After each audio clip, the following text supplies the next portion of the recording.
entertainment home of news and sports for an entire century. We're celebrating the network all year long. We're currently headed to the first section of the studio, known as the front lot. This is where most of our sound stages are located, and these buildings are where most of our filming takes place. The sound stages are giant warehouse-like spaces with padded walls where we can control lighting effects, weather effects, sound, and build any kind of set you can imagine. The first sound stage you're going to see today is coming up in front of us on the left. This is Sound Stage 12, one of the largest and oldest single sound stages in the studio. Built in 1928, since then it's been home to incredible productions. For example, this building was used as Dr. Frankenstein's lab. It was Dracula's castle, Scarface's mansion. All of these scenes on your screens were filmed inside of Soundstage 12. And it's large enough in there that we can build sets that look like they are outside, inside of the building, like portions of Whoville from How the Grinch Stole Christmas, or even this Hawaiian resort from the movie Couples Retreat, which was built in there with the pool and everything. You can also see what it looks like when it doesn't have a set inside of it. And most of our sound stages look like this. They just vary a little in size and shape. So when a production moves into any of our sound stages, this is what they get. A giant empty room with padded walls where they can build anything they need for their production. On the left-hand side, we're driving by sound stages 9, 10, and 11. These three have recently been taken over by one of those highly confidential productions I can't tell you anything about. So we're gonna move to sound stages 7, 8, and 14, which is coming up around the corner. These three were recently used for the TV show Bel-Air, our modern take on the sitcom from the 90s, The Fresh Prince of Bel-Air. This newer version stars Jabari Banks and Ollie Sholaton, and they recently finished filming the entire series, so now you can watch the entire thing streaming on Peacock. Before Bel-Air, the same three sound stages were used for the long-running sitcom Superstore, which starred America Ferrera and Ben Feldman, and 14, which is now here on the left, was also used as Mission Control in the movie Apollo 13, directed by Ron Howard. It was Mount Crumpet in The Grinch's Lair for How the Grinch Stole Christmas with Jim Carrey, which recently celebrated its 25th anniversary. And this is also where we filmed all the mobile lab scenes for the Lost World Jurassic Park. And if you've seen that movie, there's this scene here where a dinosaur is pushing the mobile lab off a cliff. That cliff is actually just the parking structure to the left of Soundstage 14. We decorated it with artificial rock facings, artificial trees, even a fake waterfall to make it look like part of the jungle. But this way, everything was filmed safely right here in the studio. On the right-hand side, we have sound stages 16 and 17. These two are home to season 5 of the TV show Hacks with Jean Smart and Hannah Einbinder. At the most recent Golden Globes, Jean Smart got her 3rd Golden Globe for her role as Deborah Vance in this show. She also has 4 Emmys for the show, 1 for each season so far. It's a Universal Television production that airs on HBO Max, and again, they're filming season 5 right now. Next Door, 18 and 19, were recently used for a brand new TV show called The 5-Star Weekend, based on the novel of the same name. That show will star Jennifer Garner and Regina Hall, and it's gonna be on Peacock very soon. Soundstage 19, the last one here, was also used as the Oval Office for the movie Oppenheimer, directed by Christopher Nolan, our latest Academy Award winner for Best Picture. And for example, when Oppenheimer was filming here, it was one of those confidential productions we couldn't talk about. Recently, all 4 of these were used for the first season of the spin-off of The Office, a new TV show called The Paper. Hi, Studio Tour! We're here on Guess what, Daddy? The thing got old, and guess what? I didn't use empty fingers on anything. The thing got old and broke. Really? Dad. Oh. Well, all right, we're clear. All the sound stages have a red light by the door. If that door turns on, if that light turns on or starts spinning, means they're filming. I had to turn off the mic for a moment there. But as I was talking about The Paper, here it's the actual video. Are you gonna be okay? Hi, Studio Tour! We're here on the lot where we film The Paper, which follows our characters' day-to-day lives as employees of a struggling newspaper. It's a legal truth teller. That's right. Unlike many other TV shows, The Paper uses multiple cameras and a variety of shot types and movements to give our show a true documentary feel.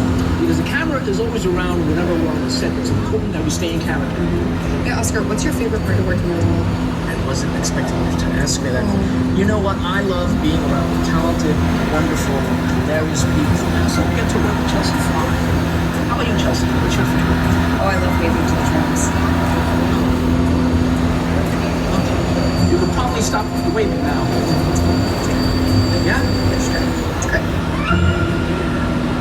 one of the paper is already streaming on Peacock. You can also watch it Monday nights on NBC.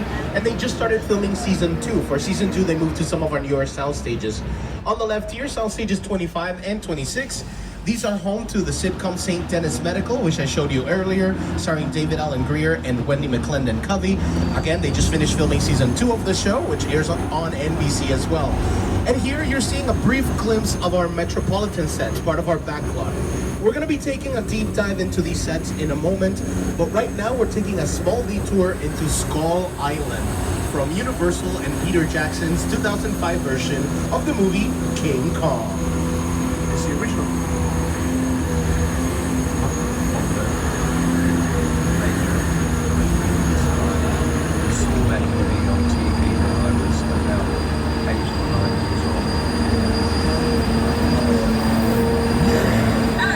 I like films that just take you away from your life and sweep you up the edge. Kong literally does that. I mean, you're on board the ship, you're sailing to a lost island, you're encountering monsters or creatures from, prehistoric times. We are now approaching Skull Island. As we make our way in, I'd like to remind you to please remain seated at all times, keeping heads, arms, and legs inside the vehicle.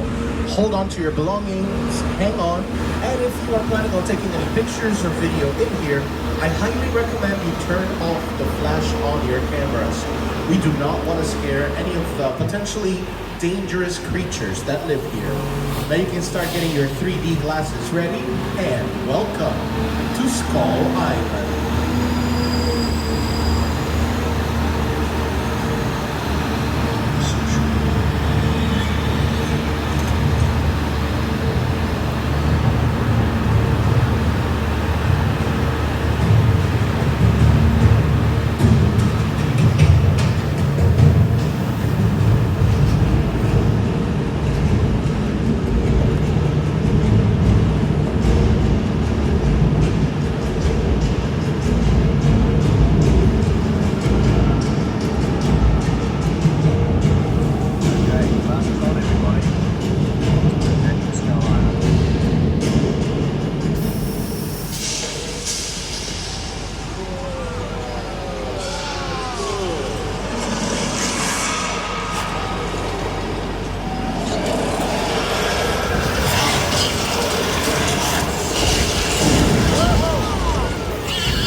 Exit this attraction, we're headed into the backlot.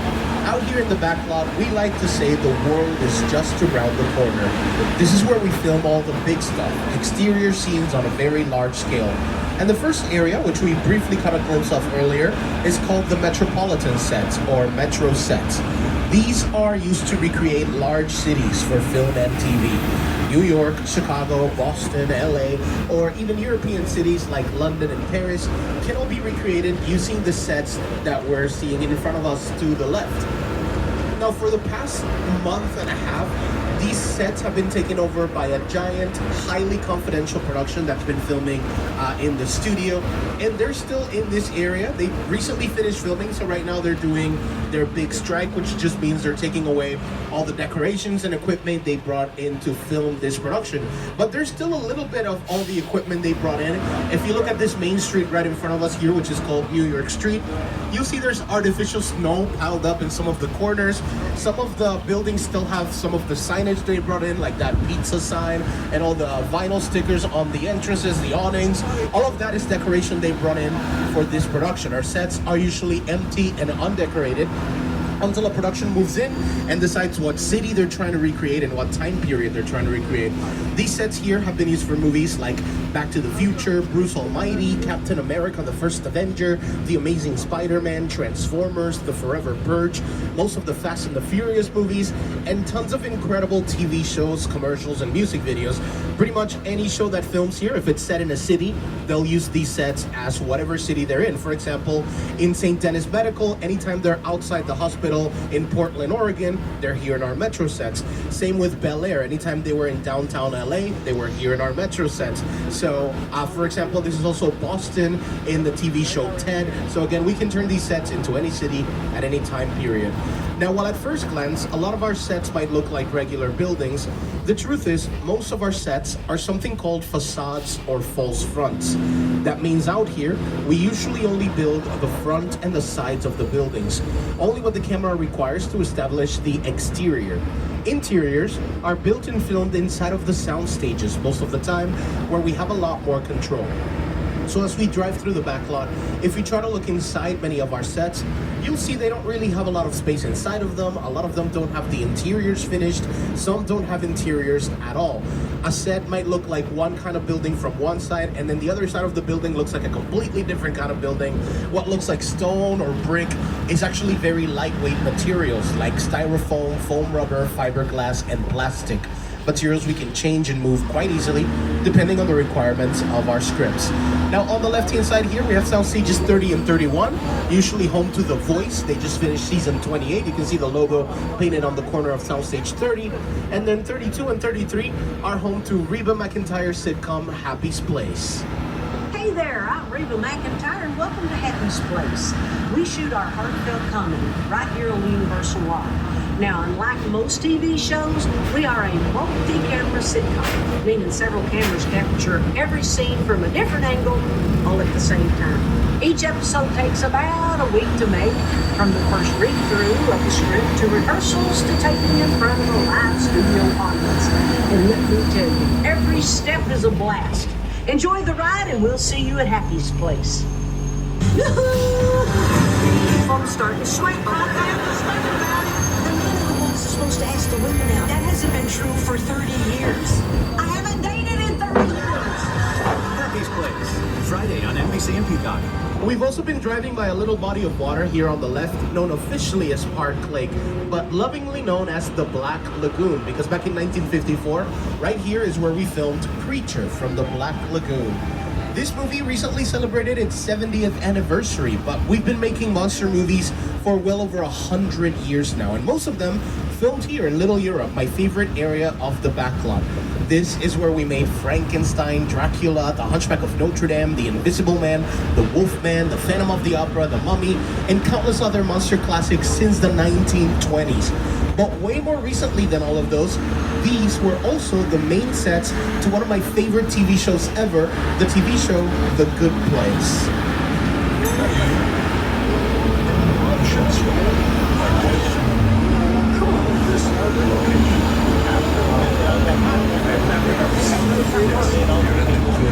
I'm not supposed to be here. I'm gonna pause it here for a second. Now remember I mentioned our sets are empty until a production moves in. So you look at this yogurt shop on your screens, that set is right in front of us in the middle of the street in its neutral state without any decorations.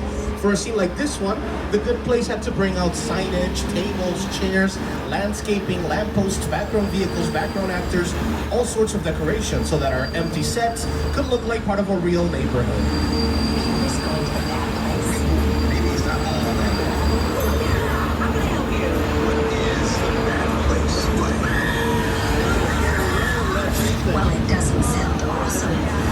you haven't seen The Good Place, I can't recommend it enough, and it's streaming on Peacock, Hulu, Disney Plus, and a few other places. Now, on the left here, you're seeing a bunch of brand new sets. All these white little buildings that look like they might be part of Greece are for another confidential production that's working in the studio. Now, if you look at the last set here with the flowers in the middle of the windows, you'll notice that set turns into a giant suburban house that has nothing to do with Greece, because again, our sets are not always what they seem. On the right here, you can see a few of the vehicles that are being used for this production that's been working in the studio. But going back to Little Europe, aside from our classic monster movies and The Good Place, these sets were also turned into the fictional country of Genovia for Disney's Princess Diaries 2, A Royal Engagement. They were assorted Caribbean islands for Disney's Pirates of the Caribbean, and they were also used for Ariana Grande's short film Brighter Days Ahead. Now, today we've been lucky they're letting us drive through one of our sound stages here. As we make our way in here, a quick reminder to please remain seated, hold on to your belongings, and hang on. Now you'll notice this sound stage is a little different than the ones I showed you in the front lot. There's always a set in here. As you can see, it looks like a generic train station. Productions that work here can modify it and customize it to turn it into any train station in the world. For example, in season 5, episode 15 of the TV show Bones, this was used as a Washington, D.C. stick. Okay, there's a little tremor, don't worry, these are coming in California. We'll get you out of here safely in a few moments. Okay, alright, it's a little stronger than I anticipated. Please remain seated, remain calm, and listen up. The only way we're going to safely get out of here is hold to blocking.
Originally opened over 35 years ago in 1989, and it reopened in 2024 in time for the 60th anniversary of the studio tour and the 50th anniversary of the movie that inspired the attraction, the classic disaster movie Earthquake, which starred Charlton Heston, Ava Gardner, and Richard Roundtree, and filmed all over the studio.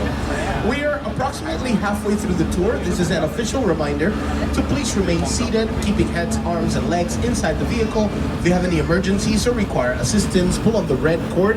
I'll be back to assist you as soon as it is safe to do so. On the right-hand side here, I know there's a big wall, but this is where we have our Western sets. These sets have been here since the silent film era, some of the oldest sets in all of Hollywood. So right now they're taking a well-deserved break. They're getting refurbished, remodeled, and a few of them are being rebuilt from the ground up. But right now we're going to take another detour to a cool vacation beach town known as Amity Island. Now, I don't know if you heard about a great white shark that was terrorizing this town, but as you can see on the right-hand side as we approach the beach, the shark's been captured, so you have nothing to fear, I think.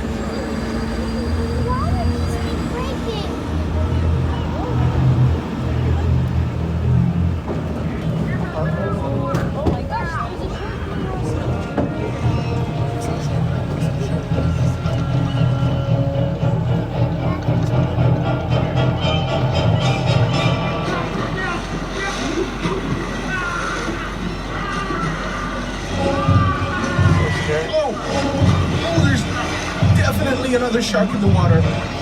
For safety, we're gonna move the tram forward a little bit, and we're gonna hide right here behind this beautiful abandoned dock filled with danger signs and gasoline tanks.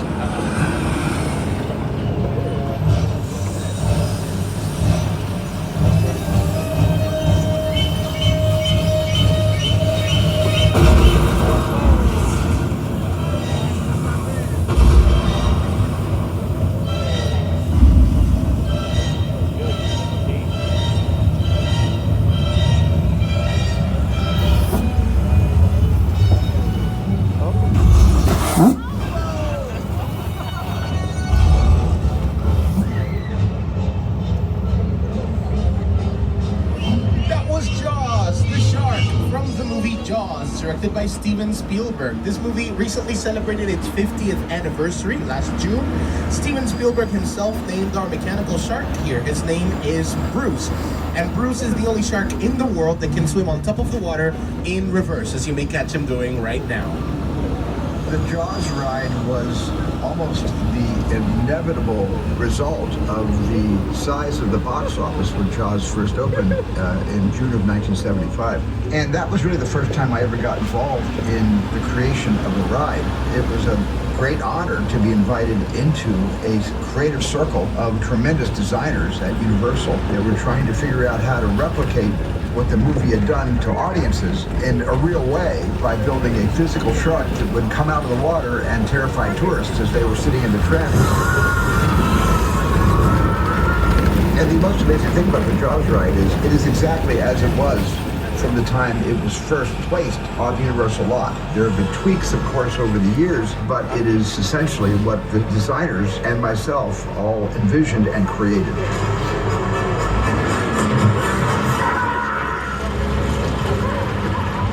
Done bashing the shark. Thank you, Jaws, for everything you've done for me. But I will say, consistently, the shark did work much better on the tour than it did in the Atlantic Ocean in 1974. Now we are currently driving through a portion of the studio called Old Mexico, and just like 6 points, this area is also going through a refurbishment, so there's a little bit of construction happening here. But you might have seen these sets that we just drove through in movies like Nacho Libre with Jack Black, Three Amigos, Indiana Jones and the Kingdom of the Crystal Skull, TV shows like Criminal Minds Beyond Borders, Star Trek Picard, and Old Mexico was also used as the town of Pariah in season 1 of Westworld on HBO. Right now we're headed up into our residential sets. The first houses you can see here on the left, at some point were real houses where people lived. The studio bought them, moved them here, and turned them into movie sets.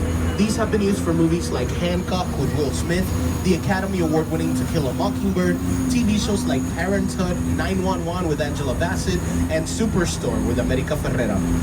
On the right-hand side, this house is called the Chicken Ranch. It was built here in the studio for the movie musical, The Best Little Whorehouse in Texas, with Dolly Parton and Burt Reynolds. Horror movie fans may also recognize it as the Firefly family residence from the movie House of a Thousand Corpses, directed by Rob Zombie, and millennials might recognize it as the house from the music video to Sorry for Party Rocking by LMFAO. Now today we're pretty lucky we get to go in here. This is called Colonial Street, and it's one of the busiest streets in the studio, and that means it's usually close to the tours. But today we can go in, and it's always busy in here because it looks like any generic suburban neighborhood. So anytime we need one of those, we'll film in here. This street has been here for a very long time. For example, that purple house on the left is the original house from the TV show The Monsters. Right next door, that yellow house you might recognize if you've seen Never Have I Ever on Netflix, created by Mindy Kaling. That's where Davy and her family live in that show. If you've seen the movie Candy Cane Lane on Prime with Eddie Murphy, you might recognize that brown house on the right. That's where Eddie Murphy and his family lived in that movie. But a lot of people call this Wisteria Lane because this was the main set to ABC's Desperate Housewives for the entire run of the show, which filmed here around 20 years ago. So you can see the street has changed quite a bit in 20 years. It actually changes all the time. We constantly have to remodel these houses, repaint them, re-landscape them, so they don't look the same over and over in every production that films here. And recently it's been changing a lot. We've been filming a lot of things here. We recently filmed season 2 of the TV show Stick for Apple TV Plus, starring Owen Wilson and Mark Maron. And I want to point out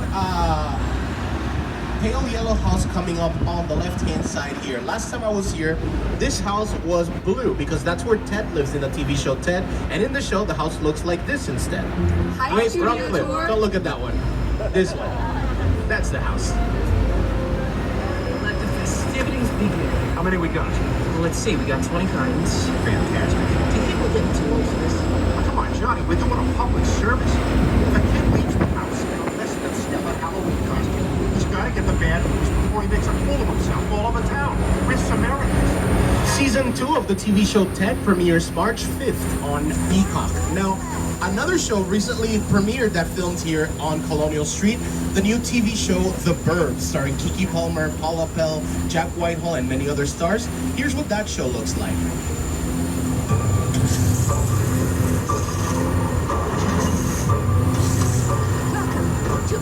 place. The safest town in America. So, what's the deal with that Victorian? Yeah, what's it on the ad? There have been whispers of murder. Which one of us is the murderer? So are we gonna go in? Do white ladies love salads? Hell yeah, we're going in. The Burbs, as I mentioned, also already streaming on Peacock. We are now about 10 minutes away from the end of the tour, almost back to the theme park. Final reminder to please remain seated, hold on to your belongings, and if you have any emergencies or require assistance, pull on the red cord. I'll be back to assist you as soon as it is safe to do so. Next up, we're gonna see some picture cars. That's what we call any vehicle that appears in a movie or TV show. Sometimes these become even more famous than the actors that drive them, and we've created countless of them. So you might recognize some of your favorites here. We have Magnum PI's Ferrari 308, Biff Tannen's Ford convertible from Back to the Future. On the left here, we have the Ford Anglia used in Harry Potter and the Chamber of Secrets. That's actually one of 17 versions of that car that were used in the movie. We have a few of the live-action Flintstones movies cars, some cars from Too Fast, Too Furious, Furious 5, even Bumblebee and Barricade from Transformers are parked here. And the last few cars on the right-hand side are from Dr. Seuss' How the Grinch Stole Christmas, directed by Ron Howard, which again recently celebrated its 25th anniversary. This is also where we keep some of our most iconic sets. Coming up on the right-hand side, you're gonna see the Bates Motel and the Psycho House from Alfred Hitchcock's Psycho, which filmed here in 1960.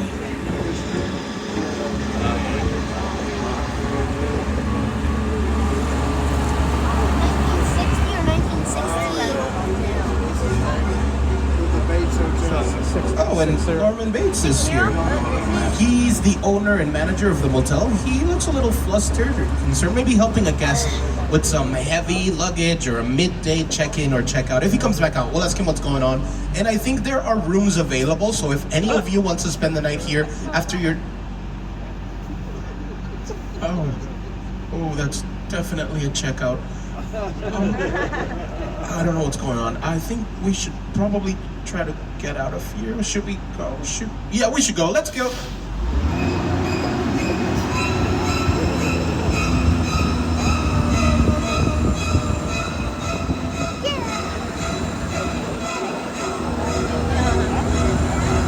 Oh, luckily the tram's a little bit faster than that Psycho, so we're safe. And we're headed to one of the most impressive sets built here in the studio. This is the airplane crash site set from the movie War of the Worlds, directed by Steven Spielberg, starring Tom Cruise and Dakota Fanning. This set features a real plane. You're gonna see the pieces of a 747 jet that was brought here and destroyed for just one scene in the movie. The scene when Tom Cruise and his family attempt to escape their house in the state of New Jersey right after the extraterrestrial invasion begins. Sit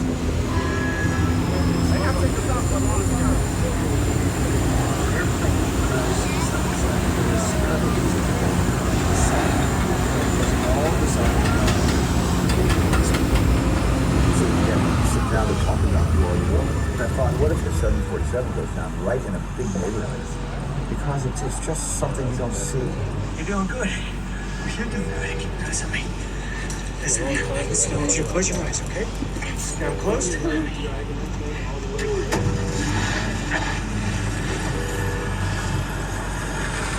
Robbie, get in. After War of the Worlds, the same set can be seen in music videos like Fly by Nicki Minaj and Rihanna, Take It Back by Logic, Ariana Grande's short film Brighter Days Ahead, this is where she sings Supernatural, TV shows like Community with Joel McHale, Angie Tribeca with Rashida Jones, and tons of home insurance commercials. But right now we're taking you away from the set of a giant extraterrestrial invasion movie directed by an Academy Award winner and into the set of a giant extraterrestrial invasion movie directed by an Academy Award winner. Welcome to Jupiter's Claim from Jordan Peele's Nope. A team of collaborators, often in the hundreds, work together to take an impossible notion and bring it to life. This is Jupiter's Claim, a nostalgic, small-time Southern California amusement park owned by former child star Ricky G. Park.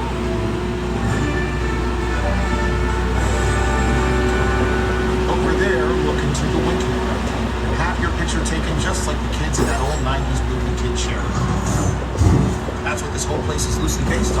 Remember that one? No? But a little further down, you can see the brand new Star Lasso Experience. Built to showcase an unbelievable new live show. There's nothing inside the vibe. Anyway, behind this Hollywood fantasy, gold rush frontier town lies a sinister secret. It is smack dab in the center of the UFO hotspot. Welcome to the world of no.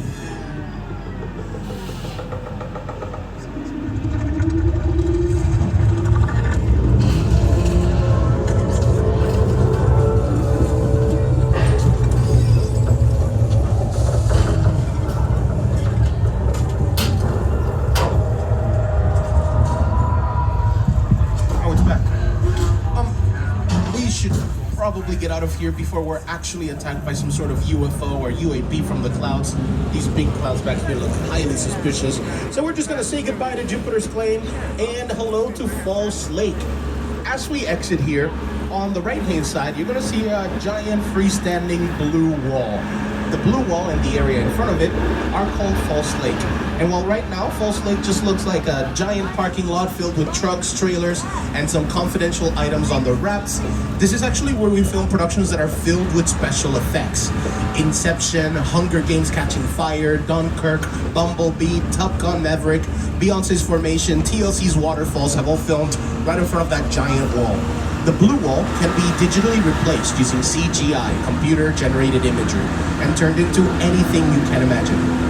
The area in front of the wall is a giant concrete pit we can fill with millions of gallons of water. It takes about 3 days to fill it up.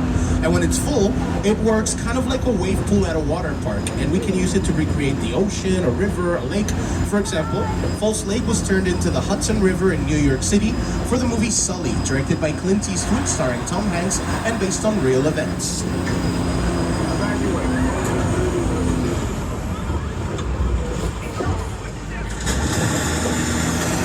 For these scenes here, we filled the pit with water, brought in the real plane and all those actors, and then digitally replaced the wall with images of the New York City skyline, the New Jersey skyline, and the sky itself to recreate these scenes from real life as faithfully to real life as possible without just dropping another plane into the actual river just for a movie. With this, we are officially nearing the end of the tour for today. On behalf of myself, Rayan, I've been your tour guide, our amazing driver Tony, and all of us here at Universal Studios Hollywood, I'd like to thank you for your visit. Now, here's an insider tip for all of you. To get the most out of your visits with us, download the official Universal Studios Hollywood app. On it, you can check out wait times, show times, and get up-to-the-minute park information. I want to thank our annual pass members for being here today as well. Thank you.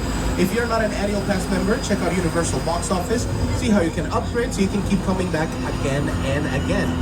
And speaking of coming back, plan to come back this April and May to experience the park in a whole new way. Step into the iconic worlds of Scooby-Doo and the Universal Monsters, One Piece, the Wizarding World of Harry Potter, and more at Universal Fan Fest nights, where sci-fi, fantasy, anime, and gaming collide in an epic after-hours celebration every event night.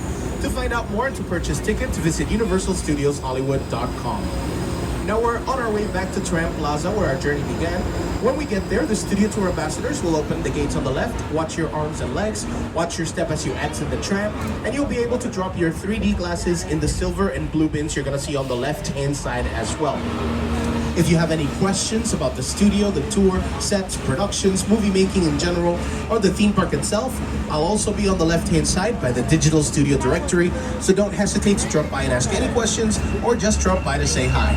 One last time, my name's Rayan, I've been your tour guide, Tony's been our driver, and it's been a pleasure taking you behind the scenes here at Universal Studios Hollywood. How we say in the movies, that's a wrap. See ya! If you want to purchase any of the NBC Universal titles we spoke about, check out the retail stores in the theme park or the website universalpicturesathome.com. And we're officially back. Watch your arms, watch your legs, watch your step, drop your glasses, and enjoy the rest of your visit. Bye!